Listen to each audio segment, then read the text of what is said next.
jouer aux petites voitures, au milieu des grandes.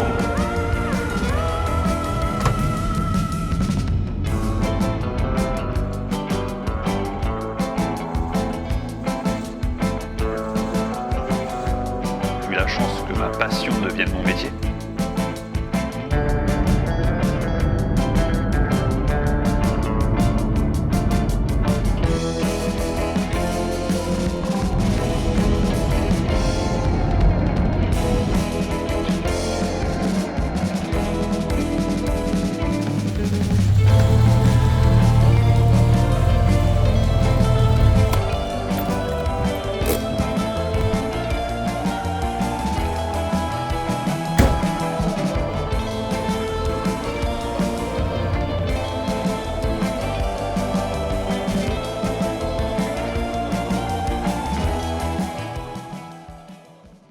Donc le projet de la Lotus a déjà bien avancé. Si tu viens d'arriver sur la chaîne, moi ce que je te propose, c'est qu'on se fasse un petit récapitulatif. Comme ça, tu seras à jour.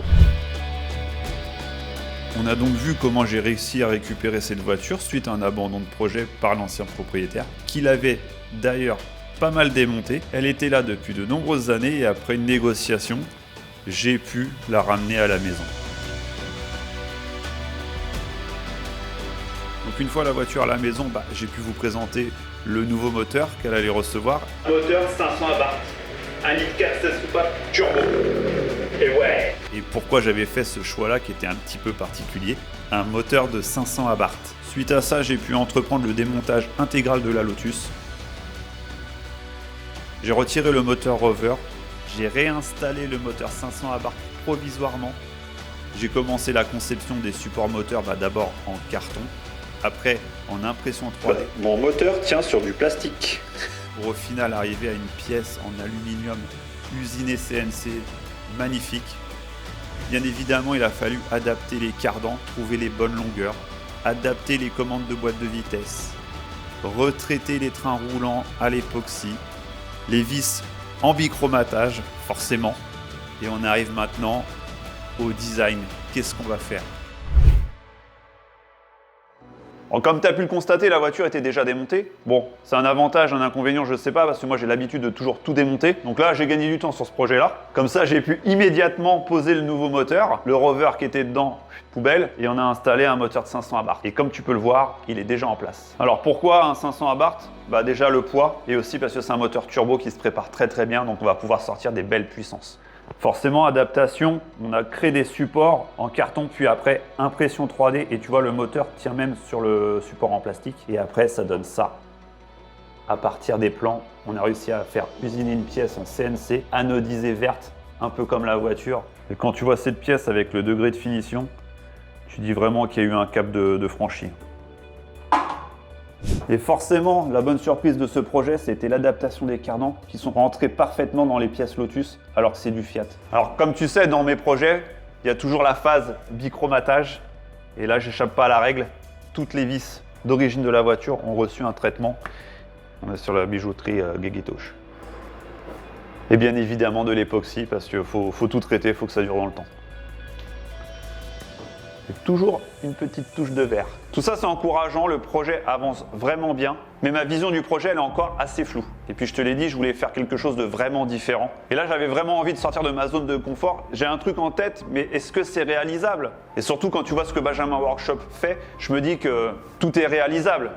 Bien sûr que c'est réalisable. Regarde, pour l'hypercar, je suis parti de zéro et j'ai absolument tout dessiné. Chaque idée, chaque vision a pris forme sur le logiciel. J'ai même fait les riselants qui permettent de fixer les fils. C'est dire. Il te reste à trouver comment transférer ce qui est dans ta tête dans un ordinateur sur un plan en 3D. Facile. Ok, merci Jamy. Bon, du coup, je me mets au boulot.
Moi, l'automobile, je suis tombé dedans tout de suite. Toute la famille était dedans.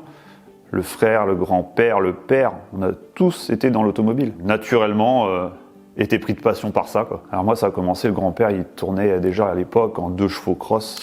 J'ai des souvenirs de photos de famille où toute la famille allait le voir faire la compétition. Et après, mon père faisait les courses de côte en R8 Gordini avec ses potes, les oncles. J'ai connu les GT Turbo tout gamin, les 205 GTI à la maison. Tout de suite, j'ai été piqué. Tu peux que être piqué quand tu vois tout ça étant gamin. Donc, je jouais aux petites voitures, au milieu des grandes. Le frère avec les mains noires, le père pareil avec la blouse de travail. Alors mon frère, lui, il a commencé la compétition en kart cross à l'époque, sur un Honda, je sais plus ce que c'était. Ou quand j'étais gamin, on avait fait une photo où lui, il était dans son kart cross. Et moi, j'étais dans la poussette à côté. Alors, j'avais la casquette pilote auto 8, je crois, un truc comme ça. C'était des souvenirs. Mais ça, je me souviens, j'étais gamin, mais je me souviens. C'est un truc de fou. Et pendant les vacances, il venait à la maison en Normandie. Il avait ramené son kart cross. On avait fait un circuit dans le jardin. Et on se chronométrait entre le petit frère, le grand frère, le père. On a passé des vacances superbes. Des souvenirs, ça. Mon père, il a eu pas mal de voitures sportives. En tout genre, hein, ça passait de la Porsche à la Jaguar, à forcément la Golf GTI quand c'est sorti. Tout de suite, il a eu ça.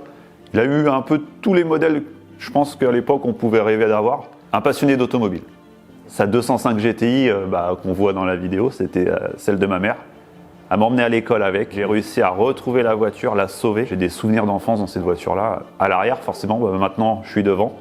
Et c'est génial qu'elle reste dans la famille. Ma première voiture, je l'ai eu forcément très tôt dans la vie. Trop tôt, peut-être. Je devais avoir 13-14 ans. J'ai eu une coccinelle. J'ai toujours la passion des coques.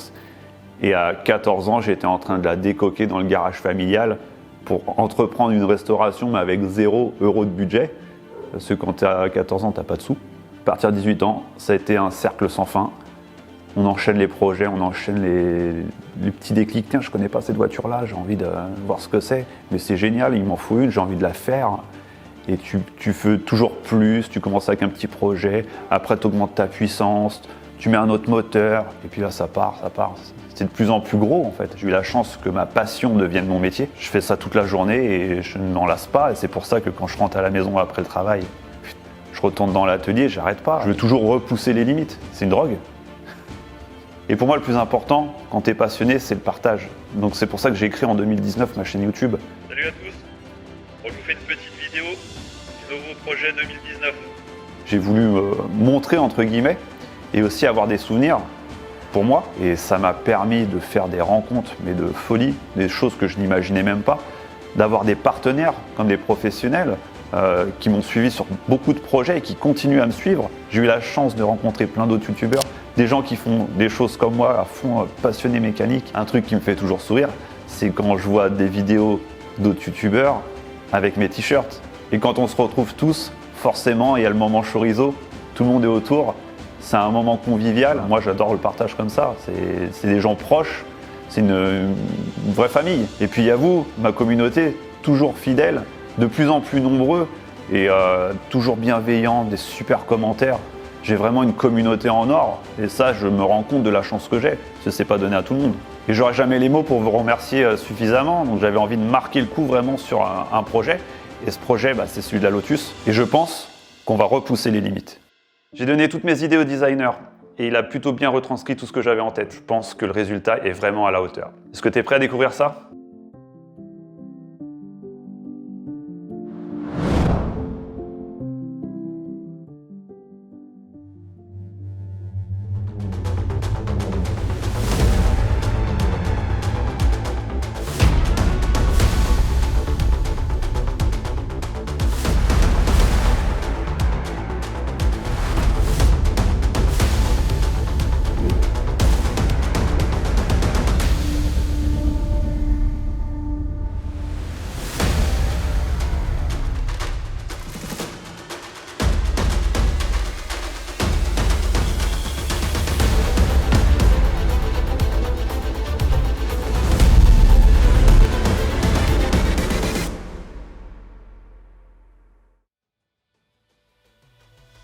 Donc, je ne sais pas ce que tu en penses, mais ce projet me motive à fond et je pense qu'on va réellement faire une machine folle. Je compte sur toi pour suivre tous ces épisodes, car ce n'est pas mon projet, mais c'est notre projet. Et merci encore à tous ceux qui ont participé au projet Reveal en avance. Grâce à vous, ça soutient le projet énormément. Donc dans les prochains épisodes, on va aborder le sujet de la préparation du moteur. On va lui rajouter des chevaux, on va le renforcer. Il y aura l'étape chez le sellier. On ira directement chez lui, voir comment il travaille. Et peut-être qu'on donnera un petit coup de main. Et surtout, après, ce sera la conception des éléments en carbone qui vont venir sur la carrosserie. Gros travail. Donc voilà, j'espère que tu as kiffé cet épisode. Fallait vraiment marquer le coup parce qu'elle va être folle. Et je voulais vraiment sortir une belle vidéo. Allez, je te dis à l'épisode prochain. Au revoir.